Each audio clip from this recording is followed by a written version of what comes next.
ሰላም እንዴት ናችሁ? የዛሬው ቆይታችን ደግሞ የሚሆነው ስለ ልጆች አስተዳደግ በምን መልኩ ልጆቻችንን መቅረጽና ልጆቻችንን ማሳደግ አለብን የሚለውን ከባለሙያ አማር ጋር እናደርጋለን ማለት ነው። እና ልጆች የተስተካከለና ጥሩ የሆነ ባህሪ ይዘው እንዲያድጉ ከወላጆች ምን ይጠበቃል? ከወላጆች የሚጠበቅባቸው የአስተዳደግ አይነቶች አሉ። ስለዚህ ወላጆች አሁን የምዘረዝርላችሁን ነገሮች ታያላችሁ ማለት ነው። ስለዚህ አሉታዊ የልጆች አስተዳደግ ወይም ደግሞ የወላጆች የተስተካከለ የልጅ አስተዳደግ መኖር ለልጆች የበለጠ ለስኬትና ለበለጠ ለግባቸው ለዓላማቸው እንዲኖሩ ያደርጋቸዋል። ስለዚህ ልጆቻችንን ስናሳድግ አዎንታዊ ነው የምናሳድገው ወይስ አሉታዊ አስተዳደግ ነው የምናሳድገው የሚለውን ነው ማለት ነው። ስለዚህ ወላጆች አሉታዊ አስተዳደግን የሚያሳድጉ ከሆነ በምን መልኩ ማሳደግ አለባቸው ወይም ደግሞ ምን እያደረጋችሁ እንደሆነ ልታውቁና ልትረዱ ይገባል ማለት ነው።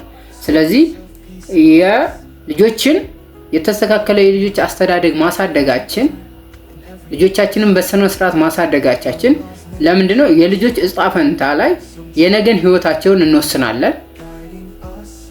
ለመኖር ወይም ደግሞ የጎል አቅም እንዲኖረን ያደርጋል። ልጆች የሆነ ደረጃ ላይ ሲደርሱ ወላጆች ትልቅ የሆነ ተጽዕኖ ትልቅ የሆነ ፓወር እንዳለ ልናቅና ልንረዳ ይገባል መጀመሪያ ላይ።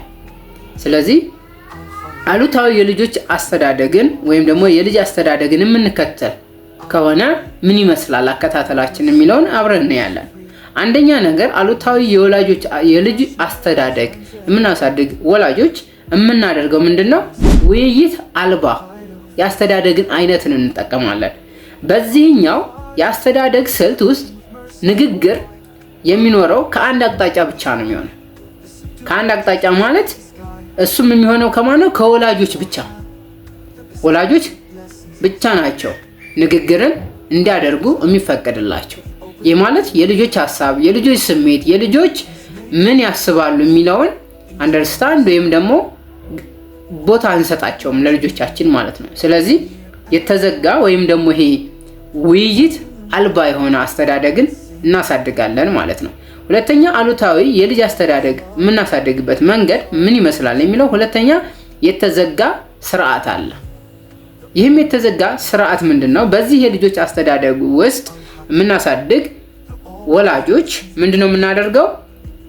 በዚህ አስተዳደግ ስልት ውስጥ ልጆች አማራጭ እንዲኖራቸው አይደረግም። የልጆች አማራጭ አይታይም።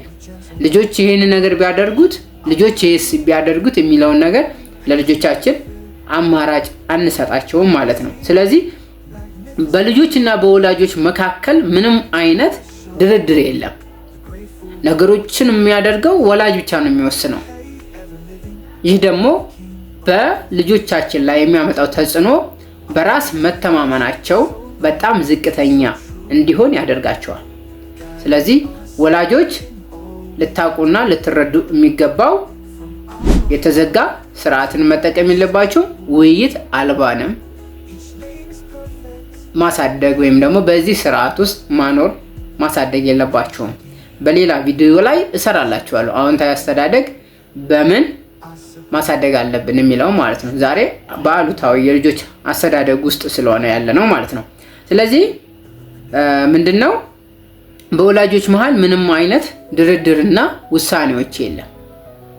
ከልጆቻችን ጋር አብረን ሆነን የምንወስናቸው ውሳኔዎች የሉም ማለት ነው። ስለዚህ ሶስተኛ ላይ ደግሞ ምንድነው ፈጻሚዎች ናቸው። ፈጻሚዎች ናቸው ስንል በዚህ ስልት ውስጥ ልጆች ፈጻሚዎች ብቻ ናቸው፣ ድርጊቱን ብቻ አድራጊዎች ናቸው። ወላጆች የልጆቻቸውን ያልተጋራ ባህሪ ወይም ደግሞ ያልተገራ ባህሪን የሚገሩት በምን በማድረግ ነው? ቀጭን የሆነች ትዕዛዝ በመስጠት ማለት ነው። ስለዚህ አሉ ይህን ብላ ብያለሁ ትበላለህ፣ ይህን አድርግ ብያለሁ ታደርጋለህ የምንል ወላጆች በጣም ብዙዎች አለን ማለት ነው። ስለዚህ ልጆቻችን ምንድናቸው ማለት ነው? ፈጻሚዎች ናቸው። ቀጭን ሀሳብን ብቻ በመስጠት ልጆቻችን እንደዚህ እንዲያደርጉ እናግታቸዋለን ወይም ደግሞ እንወስንባቸዋለን ማለት ነው። አራተኛ ምንድነው? ህግ ይበዛዋል። አሉታዊ የልጅ አስተዳደግ ህግ ይበዛዋል። ይህ ማለት በዚህ ስልት ውስጥ ከፍቅር ይልቅ ህግ ይበዛል ማለት ነው። ፍቅር ቦታ አይኖረውም። አሉታዊ አስተዳደግ ላይ ለፍቅር ቦታ አይሰጥም። ህግ ብቻ ህግኑም የሚያወጣው ቤተሰብ ነው። ህግኑም እንዲተገበር የሚያደርገው ወላጅ ነው ማለት ነው። ስለዚህ ይህ ደግሞ ልጆች ይበልጥ ከኛ እየራቁንና ወላጆች ደግሞ ራሳቸውን ከልጆቻቸው እንዲነጥሉ እያደረጋችሁ ነው። ከልጆቻችሁ ትነጠላላችሁ። ለልጆቻችሁ የምታደርጉት ነገር ህግ በጣም የሚበዛው ከሆነ ልጆቻችሁ ለናንተ ፍላጎት ወይም ደግሞ ለናንተ ፍቅር እያሳዩ አይሄዱ፣ ክብርም አይኖርም። የነሱን ሐሳብ ደግፉማ። በፍቅር ልጆቻችንን አንንከባከባቸውም።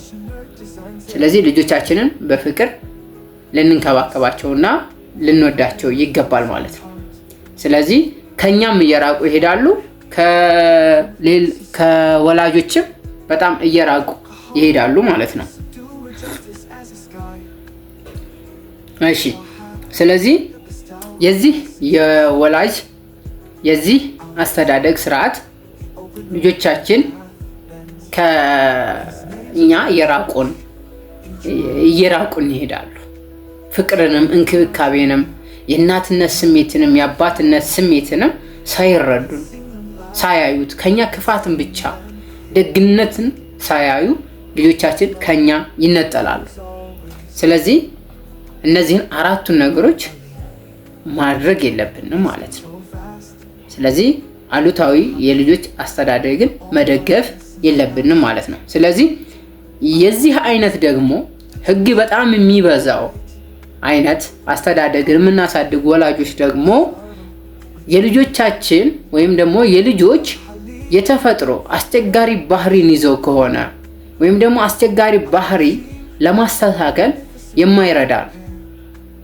ህግ በጣም የሚበዛው ከሆነ ለልጆቻችን ወይም ደግሞ ልጆቻችን ለኛ ያላቸው አመለካከትም ጥሩ አይሆንም፣ ፍላጎታቸውም ለኛም ያላቸው ክብርም ልክ እንደዛው ይሆናል።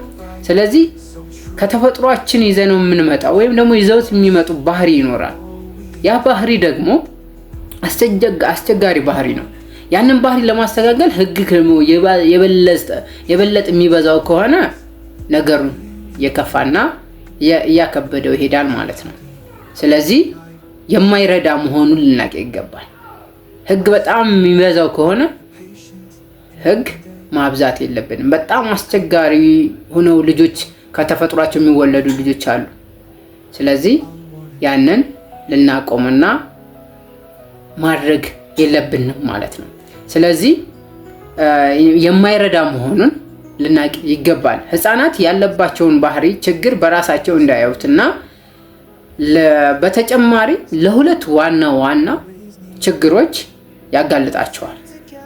እሱ ምንድነው?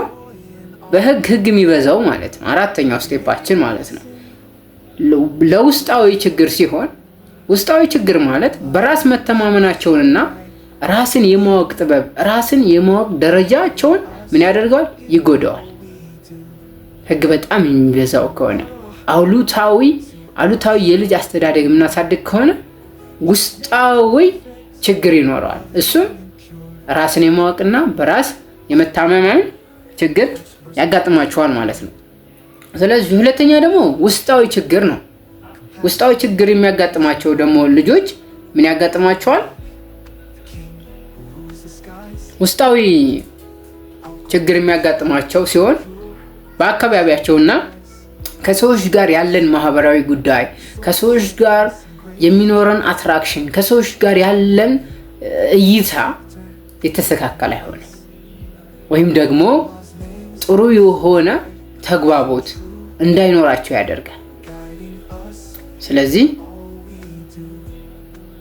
ሁለት አይነት ችግሮችን ይዞብን ይመጣል ማለት ነው ልጆቻችን ላይ። ስለዚህ ይህንን ልናቅና ተረድተን ልናስተካክለው ይገባል ማለት ነው።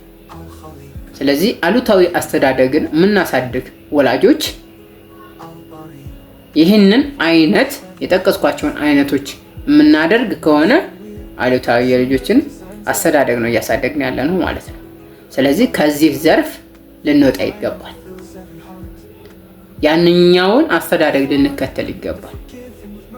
ስለዚህ ውይይት አልባ እናደርጋለን። የተዘጋ ስርዓት ይኖራል። ፈጻሚዎች ናቸው። አራተኛ ደግሞ ህግ የሚበዛው አይነት ከሆነ አሉታዊ የልጆች አስተዳደግ ነው እየተከተልን ያለ ነው። እናንተ የምትጠቅሱት ደግሞ የተሻለ ብላችሁ የምትጠቅሱት ካለ ኮሜንት ሴክሽን ላይ ማስቀመጥ ትችላላችሁ። እስካሁን አብራችሁ ስለነበራችሁ አመሰግናለሁ።